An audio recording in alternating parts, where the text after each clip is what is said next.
Hey there, everyone, and welcome to Pour and Explore, a wine, food, and travel podcast. I'm your host, Nick Elliott, the wine guy. I'd love to be your go-to guide for all things wine, food, and the amazing places they take us. Here on Pour and Explore, we'll sip, savor, and wander through the exciting world of wine, discuss incredible cuisines, and uncover the stories behind unforgettable destinations. Each week, I'll bring you lively conversations with wine experts, chefs, travel pros, and fellow enthusiasts. We'll share practical tips, hilarious tales, and plenty of inspiration to fuel your next adventure. So grab a glass, pull up a chair, and join me as we pour, explore, and celebrate the good life. Let's dive in. All right. Hey, everyone. Welcome back to Pour and Explore, the wine, food, and travel podcast that uncorks new expectations, one bottle and one passport stamp at a time. I'm your host, Nick Elliott, the wine guy. You know what I've done, chef, som, former winemaker. You would all know it all by now. Today's episode is going to be one that expands your wine world in the best possible way. If you've ever sipped a bold Barolo or puzzled how to pronounce Xinomavro, you're in the right place. Because my guest today is someone who lives and breathes the kind of wine storytelling that we absolutely love on this show. She's a writer, she is an Italian wine scholar, and a fierce advocate for underrepresented wine regions from around the world, especially the country that she now calls home, and that is Turkey. Her name is Andrea Lemieux, and she is the creator of the Quirky Cork. She's the author of The Essential Guide to Turkish Wine and the soon-to-be author of The Quick and Dirty Guide to Greek Wine. Her passion, basically helping wine lovers everywhere explore the lesser-known but utterly unforgettable grapes of the Eastern Mediterranean and beyond. In this conversation today, we're going to dive into what makes Italian wine so wonderfully complex, why Turkish wines are one of the best kept secrets in the entire global wine scene. We're going to talk about a few native grapes that you can actually find here in the US and why they're so hard to come by. Her adventures researching Turkish wineries, and she didn't get a lot of help from the internet, let me tell you that. And the one dish you absolutely must try if you're visiting Turkey. Spoiler alert, it's not kebab. So don't get angry with me. Get angry with her. What I love about Andrea is she brings curiosity, deep research, and a sense of place to every glass that she enjoys, and hopefully you enjoy. She is one of those guests that absolutely makes you want to book a flight and buy a case of something special that you probably can't pronounce, but she really, really does it justice, and I'm so excited to have her on the show today. So, if you're listening, pour yourself something new, something different, something interesting, and let's explore. All right, fantastic. Andrea, thank you so much for being here today. I really, really appreciate it. It's such a pleasure. Thank you for having me. Absolutely, absolutely. So I talked a lot about what you do and who you are at the top of the show. So we're just going to have a great, fun conversation about wine, about travel, about all of the fun things that you've seen around the world. I want focused first, and I've mentioned this to you before. I don't talk a lot about Italian wine on this show, and I am a huge Italian wine fan. I love Chianti, I love the Barolos, anything from the Piedmont area. It's just absolutely amazing, amazing wine, and I don't think it gets enough attention. So I'd like to spend a couple minutes talking about that, because after all, you are an Italian wine expert. Tell us a little bit about that. Well, am I an expert? I certainly drink enough of it to be. No, I did the Italian Wine Scholar program through the Wine Scholar Guild. It was one of those pandemic projects. I mean, like everybody else, we had our lockdowns and everything in Turkey, and I was very, very bored because a lot of my work just stopped during the pandemic, and I found ways to keep myself entertained through online activities. I'm sure, like so many people. One of them was I am now an official cheese appreciator thanks to a cheese school in London. I finally did WSET2 because they were allowing you to do the exam online. And Right. I also found the Wine Scholar Guild, and all of their programs you can do online. The tests are online. There's not like a tasting requirement portion to their exam, which is what's held me back from doing a lot of other wine certifications in Turkey. The amount of information is immense. Unlike their French and Spanish and German scholar programs, the Italian wine scholar program is divided into two chunks. Mm-hmm. I think I forgot at least half of what I learned. So I keep the books next to me all the time so I can refer back to them.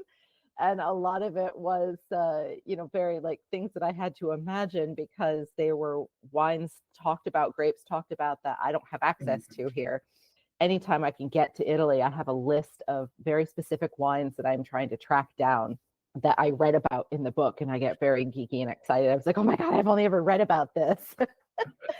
But it was a fantastic program. And even though I feel like I have forgot an unforgivable amount of information, I feel like the small amount that I have actually retained has just enriched me through not just my appreciation of Italian wine generally, but because their industry is it's even more complicated than French wine. And there are so many grapes and so many small regions where there's only just that grape appears only there. So it's like really expanded my knowledge about wine just generally and wine history. And it was a fascinating program. I love that. And I'm going to touch on that complexity in just a second. But I want to point out to the listeners, what Andrea is talking about is you have access to so many more online wine discovery, learning, advanced education services online nowadays than you probably know.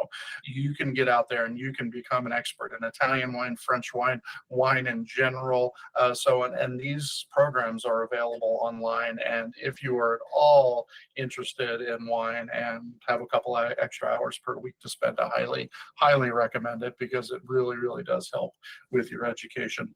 I went through my programs years ago, and I think it would be helpful to me, as a sommelier, to go and take some of those classes over again. So I definitely hear what you're saying. But let's talk about that complexity a little bit. I do often refer to Italy when I'm talking about style, when I'm talking about how wine is made and some of the rules that are around it, much different than California, where we're the Wild West over here. We can do whatever the heck we want. Italy very specifically is very complex in the way that they allow you to make your wine, where you grow your wine, down to what barrels you use and how long you can age them, and all of these things. The rules are mind-boggling. What are some of the rules that you just find absolutely crazy when it comes to Italian wine? Oh gosh, some of it's in the naming.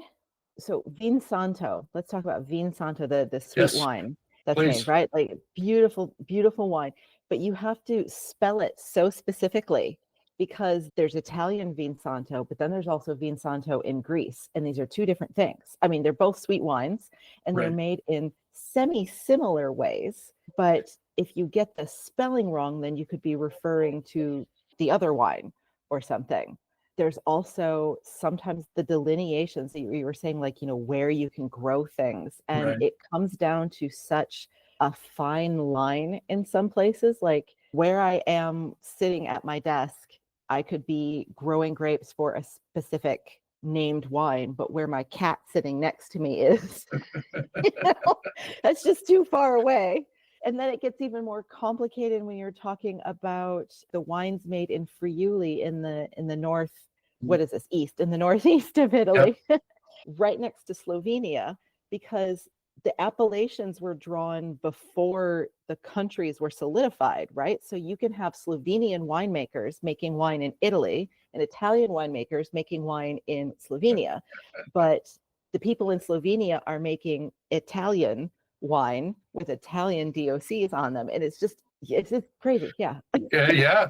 Well, it sounds like it's a lot of fun. Most definitely. Yeah, it's something that I have certainly looked into, I've studied, and every turn of the page, it's like, wait, what? What? Hang on for a second. All right. Another thing that you love and that you are a big fan and, dare I say, an expert on is Turkish wine. So I would love to talk a little bit with you about Turkish wine. You're there in Turkey. That's home base for you. Yes. So obviously you have access to the cream of the crop. Tell us some of your favorite grapes and favorite wines that come out of Turkey. Can you give us some things that might be available to us here in the States that you would recommend to I us? absolutely can. I can't tell you exactly where in the States they would Absolutely, live, of course. but okay. So my favorite white grape is called Emir, which is also one of the easier ones to say. And I do believe that there is at least a small amount being exported to the United States. And this is, it's such a special grape grown in a very special region. It's from Cappadocia, which is probably the second most touristed area in the country. And if you've seen like travel pictures of Turkey, we do the hot air balloons here. We have these fairy chimney rock formations. It's a very ancient, high elevation, volcanic area. And so this old white grape that grows up there, I compare it a little bit maybe to a Sirsico. It's got some of that salty minerality from those volcanic soils. It's got a lot of that acidity and a little bit of the aromaticness of a Sauvignon Blanc. And it's beautiful. It goes with so many different kinds of foods. It's just delightful to drink, I think. And two of my favorite red grapes. One is called Karasakas, which is an Aegean grape. And it's kind of a funny segue. It's a little bit like a Barolo in some ways, in that it's this very, very pale red wine that is deceptive because it hides this powerhouse behind it. It's not tannic the way a Nebbiolo or Barolo is, but it has these huge flavors, lots of pepperiness, lots of just oomph to it, despite the super pale color. And I know there's some of that floating around the US. And there's another grape called Çalkarası, which is also a black grape. We're seeing really interesting examples of it as a Blanc de Noir, as rosés, pet nats we have made out of it. And some of a little bit of all of that is available in the US. And that is just a really lovely, fruit forward, silky, comfortable to drink wine, but that still has depth and still has a lot of like food pairing possibilities behind it. Certainly. And this is more of a technical question just because I'm a geek about it. What are the price points of some of these wines, compared to the US dollar? You're probably getting them at a better rate than we are. Oh, okay. Our taxes here are very high. And since you don't have to pay our taxes, it's actually some cases a little bit less expensive for you. But I want to say US sale prices would maybe be between the $25 and $35 mark for some of these. Yeah, very reasonable. Absolutely. Especially for a wine that you've, may or may not have tried before, and, just to go out and experiment a little bit. I wouldn't mind spending $25 on a little experiment. I like that. Perfect. The other areas in that general region, I had the pleasure of going to Eastern Europe last year, and we visited Bulgaria and Romania and Slovakia and a few other places in that region. And they're really producing some amazing wines. How would you liken Turkish wines to the rest of, and I know Turkey's not technically in Europe, but it's adjacent. Well, I think part of it's in Europe, isn't it? Yes, Doesn't it? my half Yeah. my half of Istanbul is in Europe, so Oh, yes, okay, that's technically. yeah, absolutely. I forgot it spans two continents, and there's that little waterway in the middle. How would you liken Turkish wine to some of the other wines that you can find in the area? Maybe like Egri Biklav or Fiteske Negra or something like that. Well, that's kind of a tough question. And I'm honestly not really sure how to answer Okay, that yeah. because, well, I mean, because like the flavor profiles are so very different. I think on an industry level, though, it's really interesting to me because they all seem to kind of be coming into their own right around the same time. They're Mhm. even though they're all very separate, they're all kind of growing apace. And we don't see that many imports from those countries here. A little bit from Moldova. We're getting more from Georgia these days. I've been to Bulgaria a couple of times because I just love their wine. And also interesting with Bulgaria because in a way we share a region because both Turkey and Bulgaria have a Thrace. And so some of the wines coming out of there, they're different grapes, but share a little bit in like stylistic profiles. But it is very interesting to see all of these countries kind of coming into their own at the same time. And I think a lot of that has to do with the nature of travel, and people are exploring outside of like the regular European countries these days, and people are more and more interested in drinking grapes that they're less familiar with, which is Yes. great for everybody. Well, the reason that I bring it up is, as I was there in Eastern Europe and tasting through all of those countries, we did 9 countries in Eastern Europe last year. And stylistically, for me, there was a common thread through all of the wines, particularly on the red side. They stylistically, they actually all reminded me quite a bit of Italian wine. It's that very rustic, natural, I don't even know how else to explain it, flavor profile. It's bold, it's in your face, but it's still elegant at the same time. I get a lot of that from wines from that region. And since then, I've tasted a bunch of wines from that region after I've come back to the States. They're not readily available, but I had the chance to do that. And my mind was building a connection between all of those places. Obviously they are connected geographically, and Turkey is connected geographically to that region as well. So I guess I was just wondering if you felt any connection there as well. Well, I think for us, especially when it comes to the red wines, we really have kind of 2 categories of wine styles. So foreign grapes are incredibly popular here, and there's a historic and a cultural reason behind that.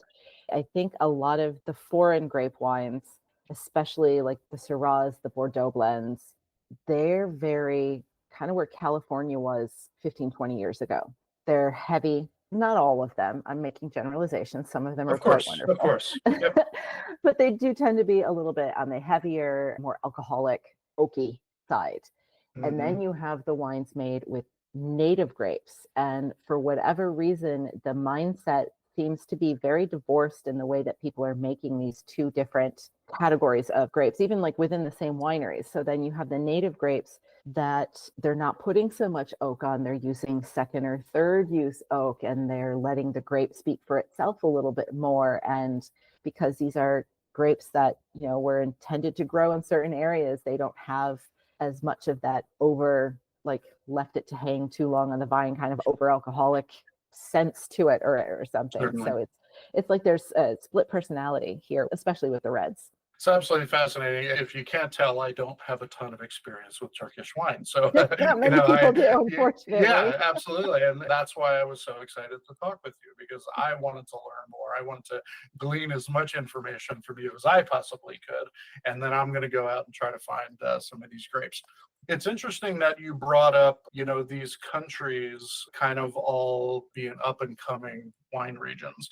And it made me think that it's not unlike what's going on here in California as well. And, obviously California is an established wine region, although it is comparatively one of the newer wine regions, in the world compared to Georgia or Turkey or Bulgaria even. But we're heavily established in the world market. Now we have areas coming up in California. Temecula comes to mind, which is just about an hour north of where I live here in San Diego. And, for wine regions in California, Temecula can be called one of those up and coming wine regions as well. And I was talking to some folks about it and just having a conversation about why that might be. And I'm wondering if the same could be true for the areas that we're talking about now, in that they're attracting more talent as far as production goes. I'm finding that the winemaker talent and the vineyard manager talent in Temecula are, well, first and foremost, the wineries are paying more money, for them to come in, and so on. And with that, there's always an upswing in quality and so on. And I'm really just thinking out loud, I'm wondering if the same could be said, for Eastern Europe and Turkey. Are they attracting talent? Are they sending people to enology school, viticulture school, things like that, to learn it from a scientific level and then come and then practice the art of winemaking? I mean, it Just to wonder. entirely could be. It's the case here, and from what little I've gleaned in Bulgaria and certainly Georgia, Greece, Armenia, a few of these other places, is the swing seems to have gone from having international winemaking consultants making your wine. And certainly some wineries are still doing that. People come in and just, I don't know, take a sip here and there and say that it's good and move onwards. But it's transitioning to nurturing the local talent. And here, there are no enology schools in Turkey. You can learn about viticulture as much as you want here. There are a lot of really great agro universities. And I mean, Turkey is the world's 5th largest grape producer. Most of those grapes go into table grapes and raisin production, but still, it's an important part of the agricultural industry. So you can learn about grapes here.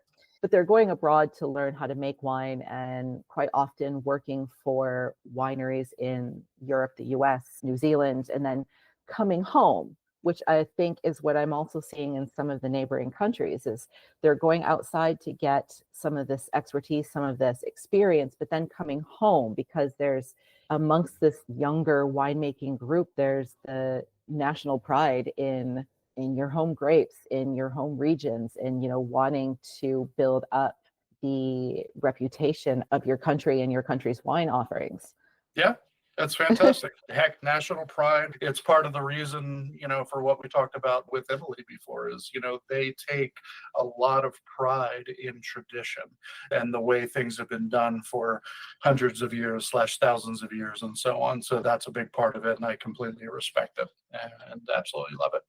Let's talk a little bit about the travel side of Turkey. Ironically, right after this call, I'm going into a call about travel to Turkey. So I'm going to be learning a lot about the country today. Tell me about your experience living there in Turkey, and where you would recommend someone who's never been to slide in and really enjoy the culture and the people and the food and everything that goes along with it. Oh, that's a big question. Yeah. So I've been here for 12 years and have been at least adjacent to the wine industry, I think, for 10 of those years. And I have seen, I want to say, probably most of the country, because while researching my book, The Essential Guide to Turkish Wine, sorry, I got to back up a little bit. Advertising alcohol is illegal here and has been since 2013, which means that the majority of wineries here don't have websites. They don't have media kits. So when I started researching this book, there was no just online information. There was no photography. So my photographer and I, air quote, had to go to every winery that we wanted to include in the book. And so I've seen, I know, right? Oh, so I've seen most of the country. It's huge. I think people underestimate its size. Yeah. And so if you really want to get a good sense of Turkey, you got to kind of commit to a little bit of time here. Because if you're leaving Istanbul, it's a plane and then a train and a rental car, and it's all of the modes of transportation. Right. But if you've never been here before, I mean, you have to start in Istanbul. You have to do the big iconic things here, the Blue Mosque, the Bosphorus tours, go look for dolphins in the Bosphorus, Topkapi Palace. You have to see these things. But Istanbul is very much like New York in that Istanbul isn't really Turkey the way New York isn't America. Sure. If you go outside of Istanbul, there are a couple of different ways you can do it. If you don't have much time, one of the best ways to do it is to take a day trip to Izmir, which is kind of the nearest to us biggest city.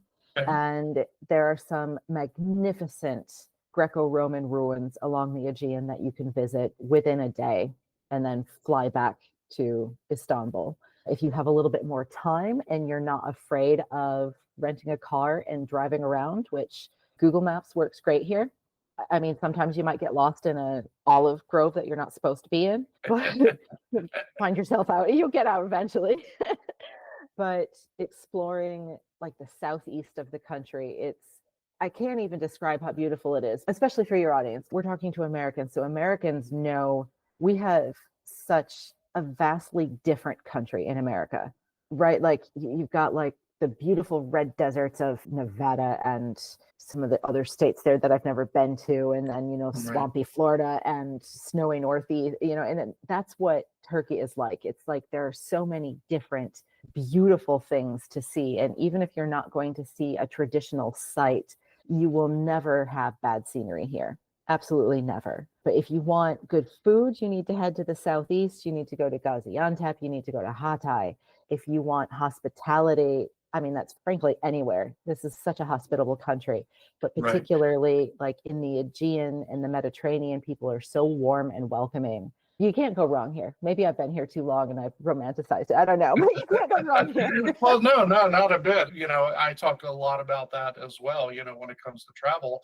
And even here in the States, traveling an hour or a couple hours away, you're going to get a completely different experience than where you are. So get out of where you are and go explore something different. That doesn't have to be Istanbul, but heck, go to Boston, go to St. George's, Utah, and see that beautiful red desert and all of that stuff. So highly recommend it. I'm glad you brought up food because I have to slip in a little question about food, of course.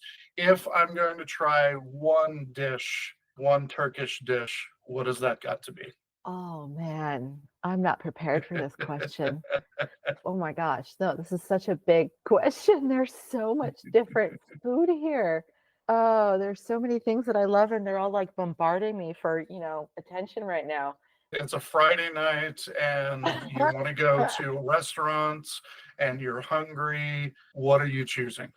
There are so many different foods, and they're so different depending on where you are in the country. Sure. But I think what I'm going to say is there's a meat dish. It's not a kebab, although we do have many lovely kebabs. It's not a kebab. It's called kavurma.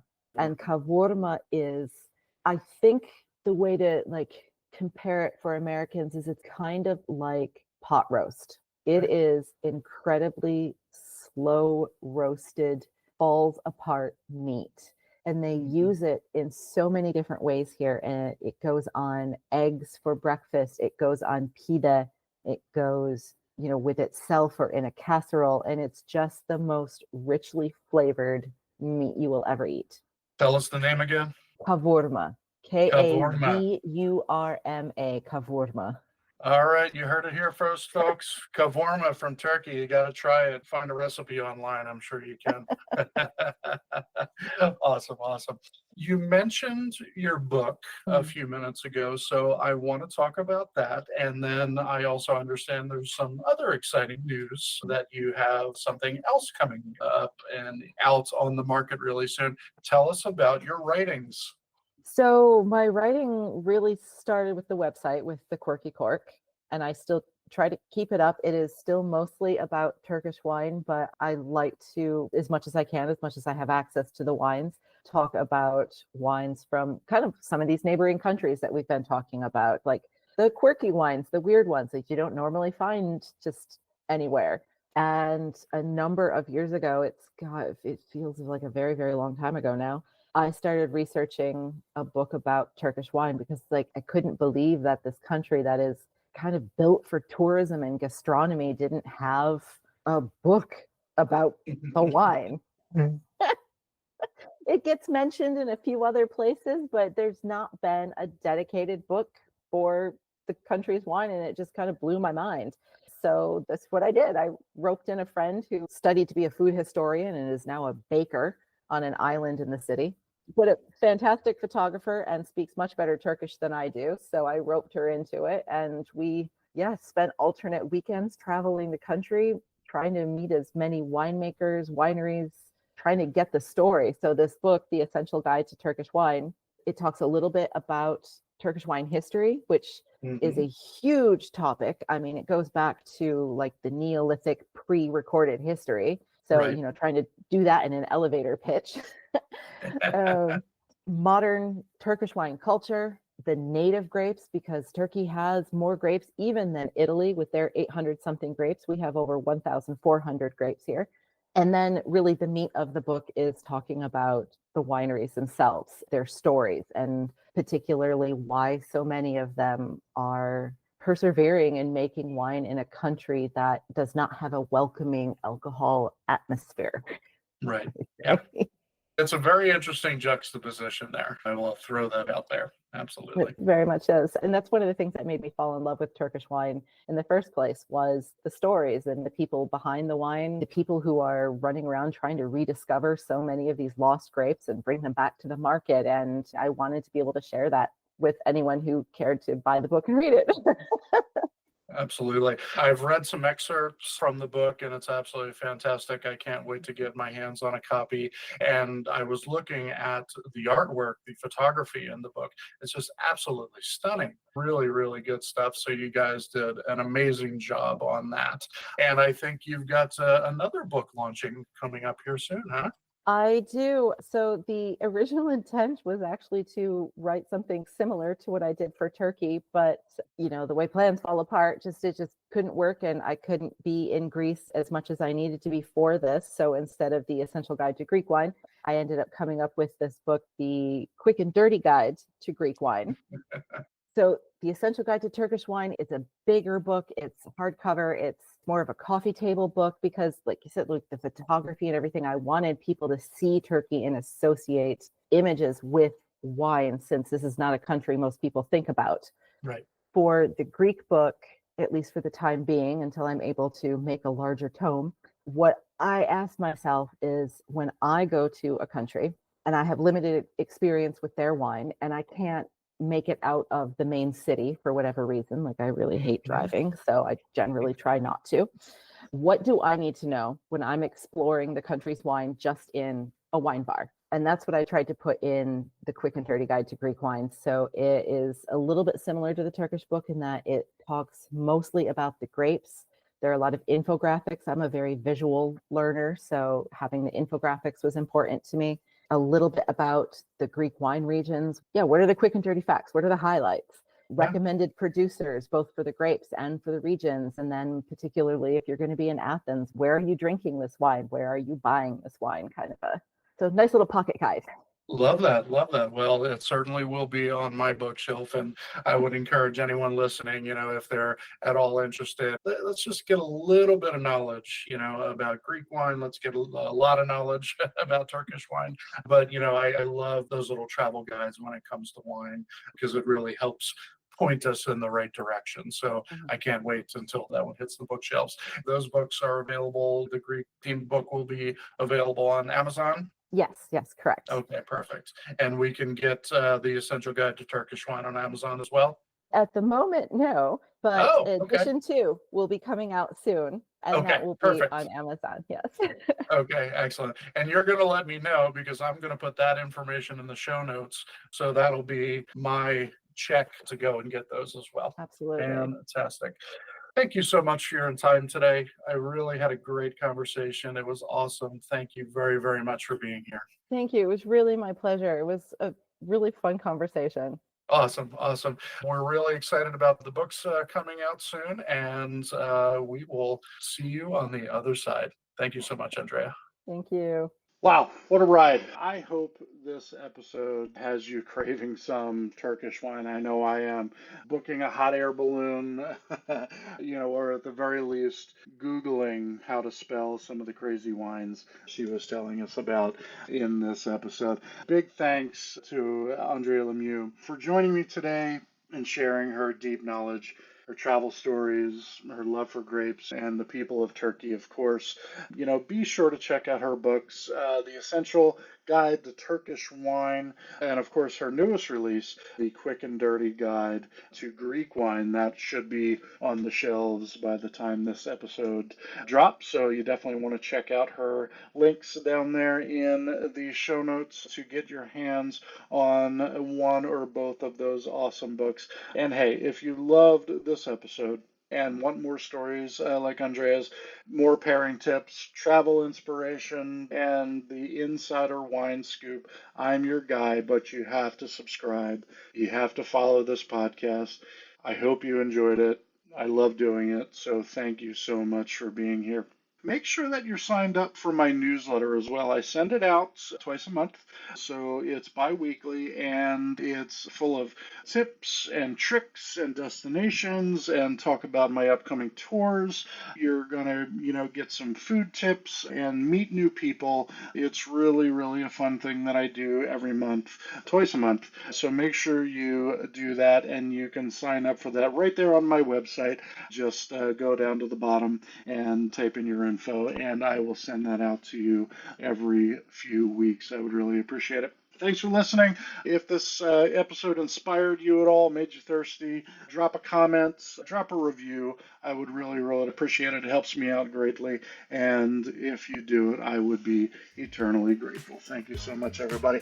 Until next time, keep your glass full, your passport handy, and as always, keep wondering and wandering. Adios, everybody. Thank you so much for tuning into this episode of Pour and Explore. I'd love to hear your thoughts, your stories, or your questions, so you can drop me a line at cheers@thewineguy.vin. That's cheers@thewineguy.vin. Or let's connect on TikTok, Instagram, or Facebook. Grab those links on my website at thewineguy.vin. Until next time, let's keep wondering and wandering. Cheers, everyone.